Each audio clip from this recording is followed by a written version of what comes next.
want you to think of this game exactly like your emotions. On one side, you have emotions that you don't really like: anger, sadness, anxiety. On the other side, you have emotions you do like happiness. And you tend to only really want to hold on to the happiness. So every time something happens, you hold on to the happiness and lift it higher and higher.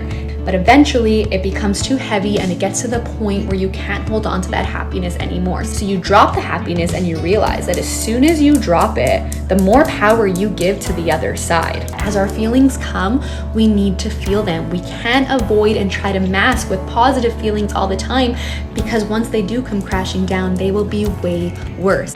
There's no such thing as a bad emotion. Emotions are just that. There's one side, of course, and the other side, but neither of them is bad and neither of them is good. The first step is to realize that it's nothing to be ashamed of and that it's healthy to feel both sides. My two main pieces of advice is: one, don't negatively judge an emotion and don't judge yourself for experiencing a negative emotion. And two, just being a mindful observer of your thoughts and your emotions as they are coming. So if you're numbing out those emotions that you don't want to deal with, you're not going to experience those positive, happy emotions either. With happy comes sad, with sad comes happy. So it makes you vulnerable, it makes you strong, it doesn't make you weak, and you need to feel to heal.